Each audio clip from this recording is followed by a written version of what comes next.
नमस्कार। जेपीएससी की तैयारी कर रहे सभी गंभीर अभ्यर्थियों का स्वागत है। ये फिजिकल ज्योग्राफी पर हमारी पूरी कंसेप्चुअल लेक्चर सीरीज का पहला भाग है।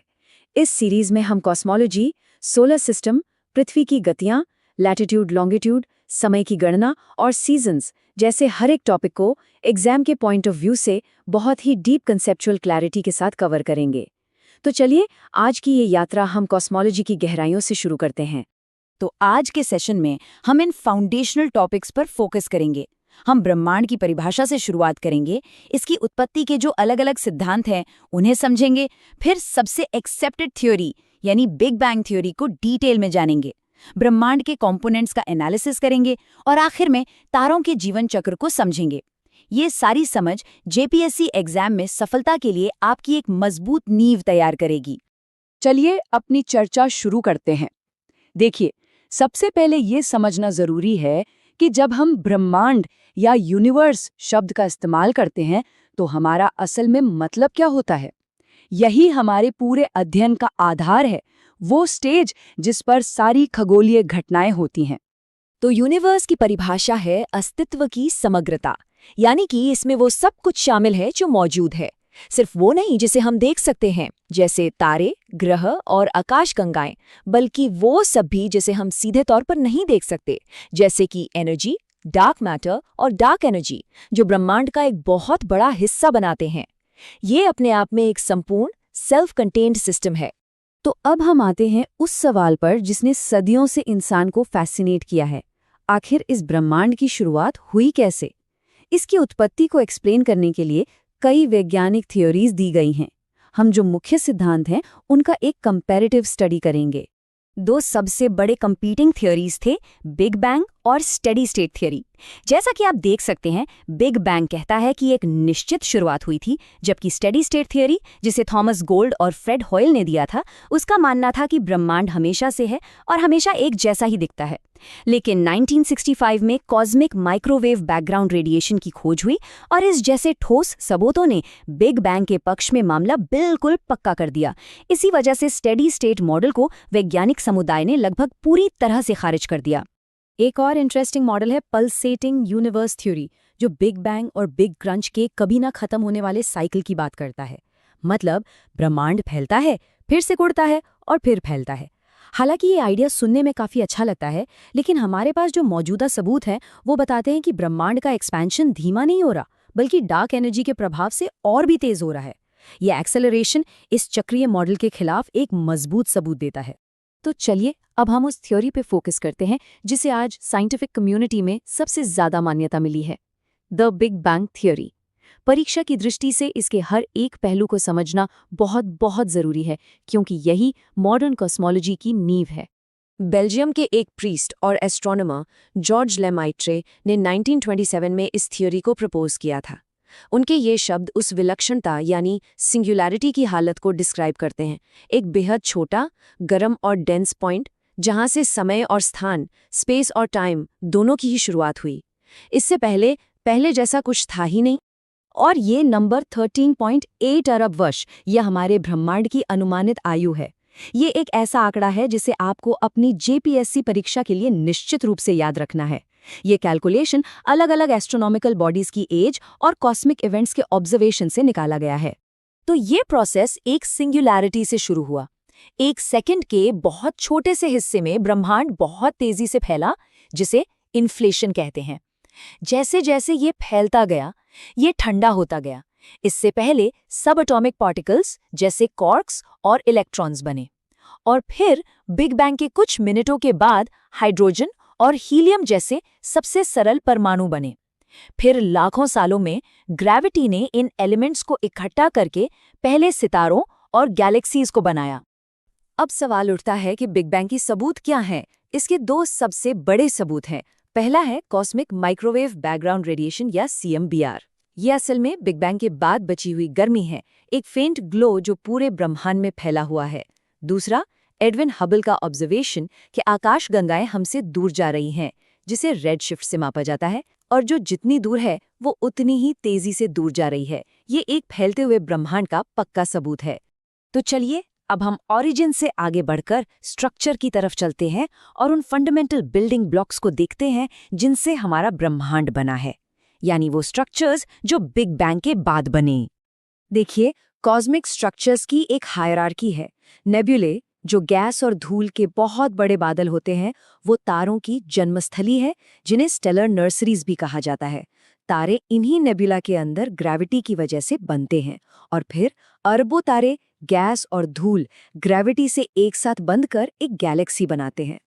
हमारी अपनी गैलेक्सी द मिल्की वे एक बार्ड स्पाइरल गैलेक्सी है। ये बहुत विशाल है, जिसमें करीब 100 से 400 अरब तारे होने का अनुमान है। हमारी सबसे करीबी बड़ी गैलेक्सी है एंड्रोमेडा, और दिलचस्प बात यह है कि हम असल में लगभग 4.5 अरब सालों में उससे टकराने वाले हैं, जिससे एक नई और भी बड़ी गैलेक्सी बनेगी। अब चलिए एक बहुत ही इंपॉर्टेंट कंपोनेंट पे फोकस करते हैं, जो जेपीएससी एग्जाम में अक्सर पूछा जाता है, तारों का पूरा लाइफ साइकिल। ये प्रोसेस ना सिर्फ तारों का भविष्य तय करता है, बल्कि ब्रह्मांड में भारी एलिमेंट्स के बनने और फैलने के लिए भी फंडामेंटल है। तो तारों की लाइफ नेबुलाए में शुरू होती है। ग्रेविटी की वजह से गैस और धूल का एक बड़ा बादल सिकुड़ने लगता है, जिससे सेंटर में एक प्रोटोस्टार बनता है।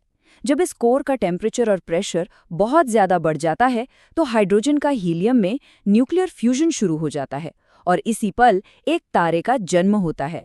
एक तारे का अंत कैसा होगा, ये उसके मास पर डिपेंड करता है, और यहाँ पर एक क्रिटिकल मास लिमिट है, जिसे चंद्रशेखर लिमिट कहते हैं।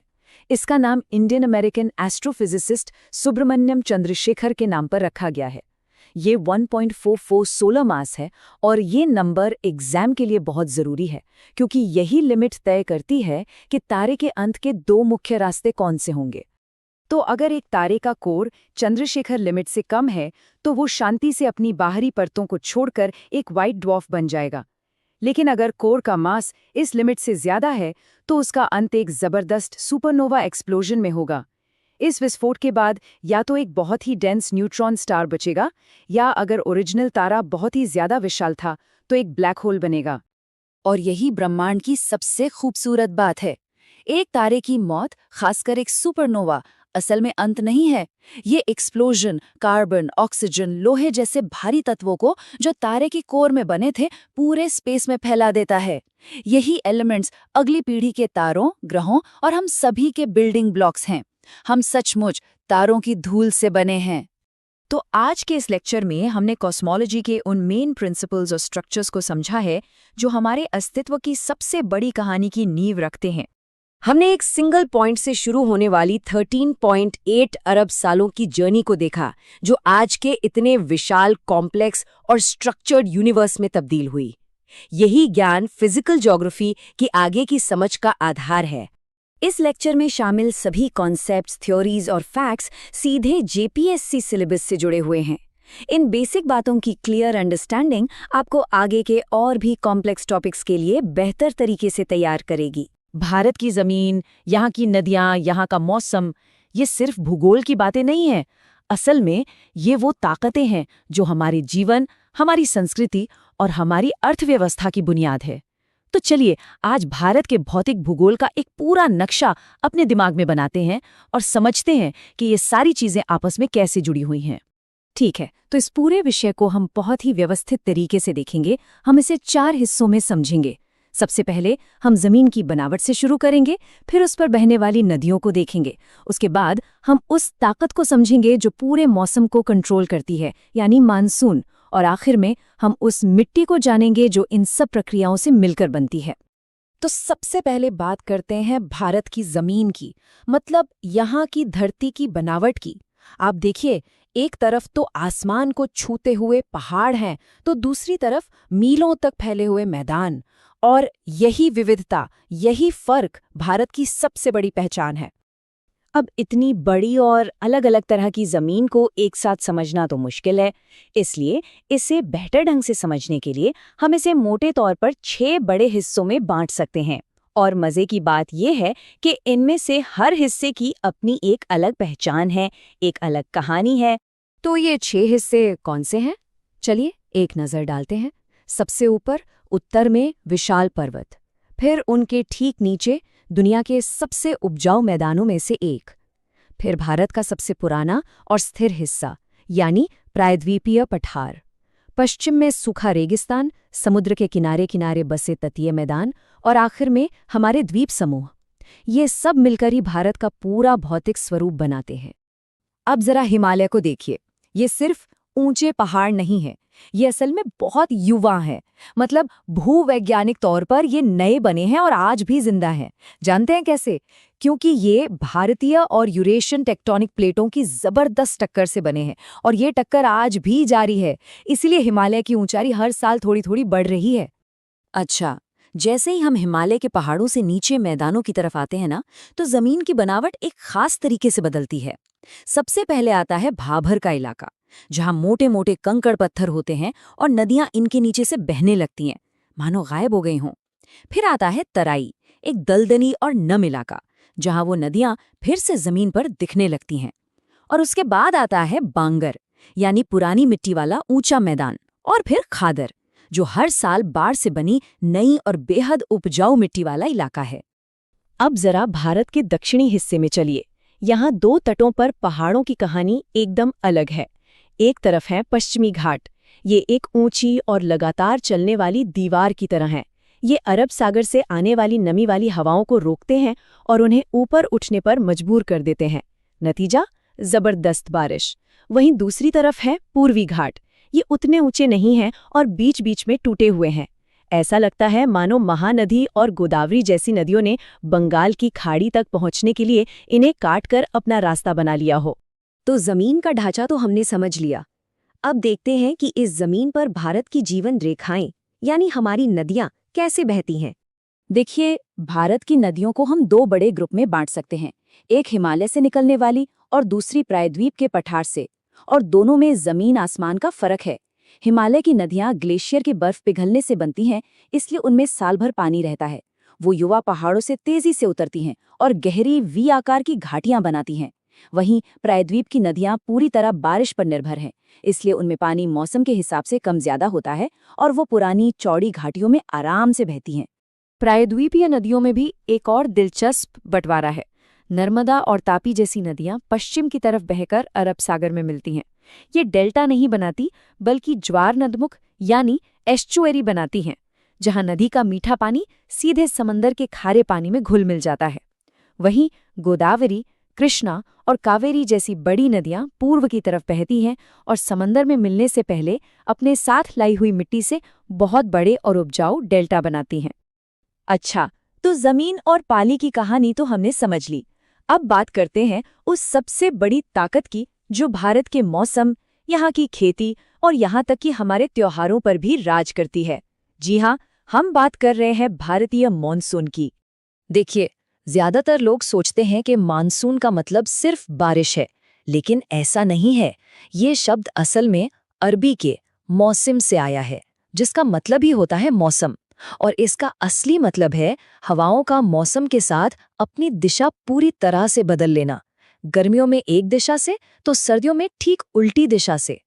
तो ये मानसून आता कैसे है? सोचिए, ये एक बहुत बड़ा इंजन है जिसे कई चीजें मिलकर चलाती हैं। सबसे बड़ा कारण है जमीन और समंदर का अलग अलग रफ्तार से गर्म होना।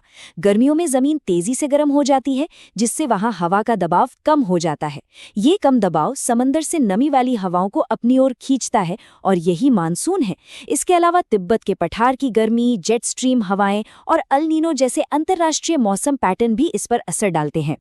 और इसी मॉनसून की वजह से भारत का साल 4 अलग अलग मौसमों में बंट जाता है। गर्मियों के बाद जून से सितंबर तक आगे बढ़ता हुआ मानसून आता है, जो पूरे देश में बारिश लाता है। फिर अक्टूबर-नवंबर में ये मानसून वापस लौटता है। इस लौटते हुए मानसून की वजह से उत्तर भारत में चिपचिपी गर्मी पड़ती है, जिसे अक्टूबर हीट कहते हैं, और तमिलनाडु के तट पर जबरदस्त बारिश होती है। और अब आते हैं हम अपने आखिरी पड़ाव पर। पहाड़, नदियां और मानसून, इन सब भूवैज्ञानिक और जलवायु प्रक्रियाओं का नतीजा क्या है? वो जमीन, वो मिट्टी जो हमारी खेती की, हमारे भोजन की नींव है। वैसे तो भारत में कई तरह की मिट्टियां हैं, लेकिन 4 सबसे खास है। पहली, जलोढ़ मिट्टी, जो नदियों द्वारा लाई जाती है। ये इतनी उपजाऊ है कि गेहूं, चावल जैसी फसलों की जान है। दूसरी, दक्कन के पठार की काली मिट्टी। ये नमी को सोख कर रखती है और कपास के लिए दुनिया में मशहूर है। फिर आती है लाल मिट्टी, जिसमें लोहा ज्यादा होता है, और आखिर में लेटेराइट मिट्टी, जो बहुत ज्यादा बारिश वाले इलाकों में बनती है और चाय कॉफी के लिए बेहतरीन है। काली मिट्टी की एक बहुत ही अनोखी खासियत है, इसे रेग्यूर भी कहते हैं। जब ये मिट्टी सूखती है तो इसमें बहुत गहरी दरारें पड़ जाती हैं। इन दरारों से हवा और नमी मिट्टी के अंदर तक चली जाती है। इसे सेल्फ प्लाउइंग यानी खुद ब खुद जुताई भी कहते हैं, और यही गुण इसे कपास जैसी फसल के लिए इतना कीमती बनाता है, क्योंकि इसमें कम सिंचाई की जरूरत पड़ती है। तो हमने देखा कि भारत के पहाड़, नदियां, मानसून और मिट्टी, ये सब एक दूसरे से कितने गहरे जुड़े हुए हैं। इन प्राचीन सिस्टम ने सदियों से इस उपमहाद्वीप को पाला पोसा है। अब सोचने वाली बात यह है कि भविष्य में जब जलवायु परिवर्तन और इंसानी आबादी का दबाव बढ़ेगा, तो ये जटिल और पुराना तंत्र उस पर कैसी प्रतिक्रिया देगा।